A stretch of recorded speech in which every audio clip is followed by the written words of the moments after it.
The next question comes from Ellie Amin Tibet, who asks, during an episode of Investing the Templeton Way podcast, Professor Damodaran, who he respects almost as much as Warren and Charlie, mentioned that he is not comfortable with positions becoming a large part of his portfolio, for example, when they reach 25 to 35%.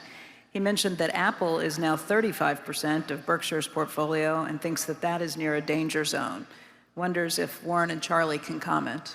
I'd like to make one comment first, but Charlie will come up with. I think he's out of his mind. Yeah, I knew that was coming. But Apple is not 35% of Berkshire's portfolio. Berkshire's portfolio includes the railroad, the energy business, Garanimals, you name it, See's Candy. They're all businesses. And the good thing about Apple is that we can go up.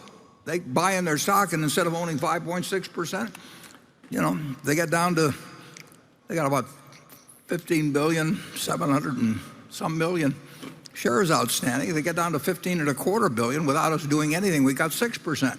So we can't own more than 100% of the BNSF. We can't own more than 100% of Garanimals or See's Candy.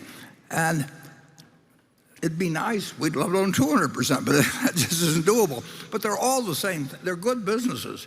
And to think that our criteria for Apple is different than the other businesses we own. It just happens to be a better business than any we own.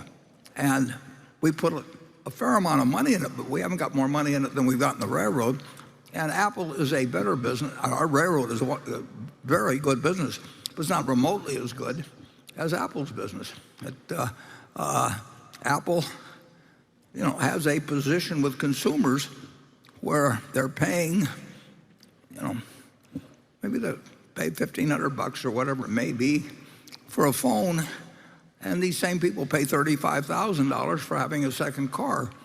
And if they had to give up a second car or give up their iPhone, they'd give up their second car. I mean, it's an extraordinary product. We don't have anything like that we own 100% of, but we're very, very, very happy to have 5.6 or whatever it may be percent, and we're delighted every 1/10% that goes up. It's like adding $100 million to our earnings. I mean, our share of the earnings, and they use the earnings to buy out our partners, which we're glad to see them sell out too.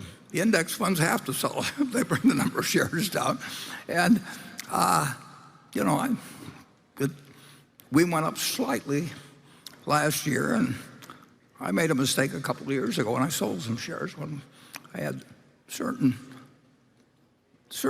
reasons why gains were useful to take that year from a tax standpoint.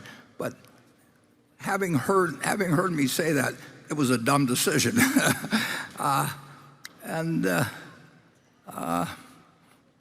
Charlie, you've already given your comment about it, but we do not have 35% of Berkshire's portfolio. Berkshire's portfolio is the funds we have to work with. And we want to own good businesses, and we also want to have plenty of liquidity. And beyond that, the sky's the limit, or our mistakes, who knows what the bottom is. Charlie, do you want to add anything to your earlier comment? Well,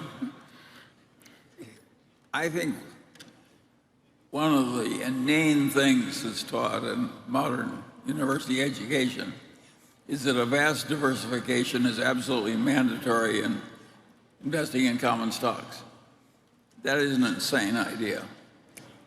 It's not that easy to have a vast plethora of good opportunities that are easily identified. And if you've only got 3, I'd rather be in my best ideas instead of my worst. And now, some people can't tell their best ideas from their worst, and in the act of deciding that an investment already is good, they get to thinking it's better than it is. I think we make fewer mistakes like that than other people, and that is a blessing to us. We're not so smart, but we kind of know where the edge of our smartness is. That is a very important part of practical intelligence. And a lot of people who are geniuses on IQ tests think they're a lot smarter than they are. And what they are is dangerous. But if you know the edge of your own ability pretty well, you should ignore most of the notions of our experts about what I call diversification of portfolios. Okay.